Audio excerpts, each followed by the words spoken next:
আসসালামু আলাইকুম guys, it's me সিডর, ওয়েলকাম ব্যাক।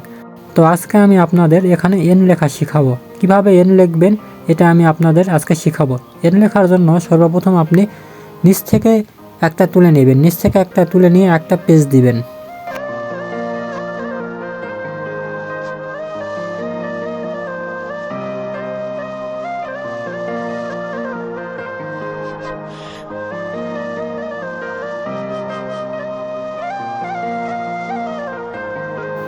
তো এরপর সব সুতা তুলে দেবেন। সব সুতা তুলে দিয়ে আবার দুইটা পেজ দিবেন এখানে। তো এখানে দুইটা পেজ দেওয়ার পর আবার সব সুতা নেমে দেবেন। সব সুতা নেমে দিয়ে উপর থেকে দুইটা সুতা আবার রেখে দিবেন। উপর থেকে দুইটা সুতা রেখে দিয়ে আবার একটা পেজ দিবেন আমার মতো করে। তো এরপর একটা পেজ দেওয়ার পর নিচের যে একটা ছিল সেটা আবার নেমে দিবেন। নিচের একটা নেমে দেওয়ার পর উপর থেকে আবার দুইটা তুলে দিবেন। এরকম আমার মতোকে আবার দুইটা তুলে দিবেন এবং উপরে যেটা তুলে দিয়েছিলেন সেটা আবার নিচে নেমে দিবেন। নেমে দিয়ে এখানে আবার একটা পেজ দিবেন। তো এর পরের পেজ দেওয়ার আগে নিচ থেকে আবার দুইটা তুলে দিয়ে আবার একটা পেজ দিবেন।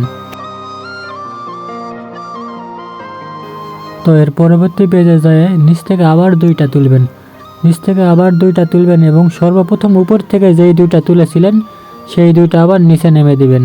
আমার মতোকে এরকম করে দুইটা আবার নেমে দিবেন। তো অবশ্যই চেপে চেপে একটু দিবেন, না হলে কিন্তু দেখতে ভালো লাগবে না। যত টাইট হবে তত দেখতে সুন্দর লাগবে। তো উপর কাটটা আবার দিয়ে আবার একটা পেজ দিবেন।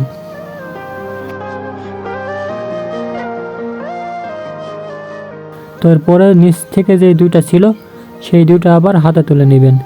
এই দুইটা হাতে তুলে নেবেন এবং উপর থেকে যেই দুইটা ছিল সর্বপ্রথম দ্বিতীয়বার তুলেছিলেন সেই দুইটা আবার নিচে ফেলে দিবেন। নিচে ফেলে দিয়ে আবার একটা পেজ দিবেন। তো এরপর আবার নিচের যেই দুইটা আছে এই দুইটা রেখে দেবেন। রেখে দিয়ে উপরের দুইটা ফেলে দিয়ে আবার একটা পেজ দিবেন। অবশ্যই একটু শক্ত করে পেজ দিবেন যাতে কলমটা দেখতে মজবুত হয় এবং সহজে এবং দেখতে সুন্দর হয়। তো এখানে একটা পেজ দেওয়ার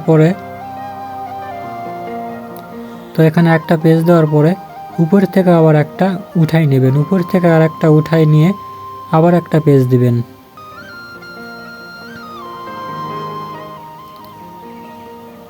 এখানে আবার একটা পেজ দেওয়ার পর যতগুলো সুতা আছে সব সুতাগুলো আবার হাতে তুলে নেবেন। সব সুতা হাতে তুলে নেওয়ার পর এখানে দুইটা পেজ দিবেন। অবশ্যই একটু টাইট করে দিবেন, তাতে সুন্দর হবে দেখতে। তো একটা পেজ দেওয়ার পর আবার একটা পেজ দিবেন। তো এখানে দুইটা পেজ দেওয়া হয়ে গেলে সব সুতা আবার নিচে নেমে দিবেন। সব সুতা নিচে নেমে দিয়ে উপর থেকে যে একটা সুতা আছে এই সুতা আবার হাতে তুলে নেবেন। এই সুতা হাতে তুলে নিয়ে এখানে একটা পেজ দিবেন। একটা পেজ দেওয়ার পর উপরে যে একটা সুতা তুলে নিয়েছিলেন সেই সুতা আবার নিচে নেমে দিবেন।